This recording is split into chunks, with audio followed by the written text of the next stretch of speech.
दुसऱ्याच्या दारात गेली खप्पर आणायला 2 तासाचं धुणं नव्हतं 1 तासाची भांडी धुवा माझ्या मुक्ताबाईनं भावासाठी. पण मायबाप रस्त्याच्या कडेला एक पडलेला खपराचा तुकडा माझ्या मुक्ताबाईला दिसला. कुणाचाच नव्हता तो. उचलला मायबाप हातात घेतला आनंद झाला. हे विठ्ठला तिथं काम करून खपराचा तुकडा मिळाला इथं तू मला सहज दिलास रे. हातात घेतलेला तुकडा घेऊन निघाले ज्ञानोबरायांकडे.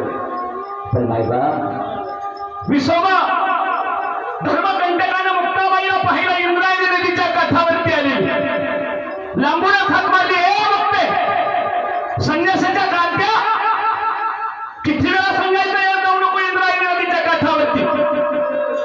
मायबाप 7 वर्षाच्या माझ्या मुक्ताबाईच्या खंडाला धरून हलवलं गदगद. हातातला खपराचा तुकडा हातातून घेतला मायबाप पायाच्या खाली चिरडला आणि ढकलून दिलं माझ्या मुक्ताबाईला. जसं ढकलावं तसं गुडघ्याला लागलं रे माझ्या मुक्तीची. गुडघ्यातून पाणी वाहू लागलं माझ्या मुक्ताबाईची. डोळ्यातलं पाणी वाहतं माझ्या मुक्ताबाईच्या. दादा हे महाराज ऐका. एक बहीण दुसऱ्याच्या दारात गेली रे. ज्या ज्ञानोबाळयानं जगाची बाई होईल मायबाप ज्ञानाबाई माझी.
ज्ञानदाता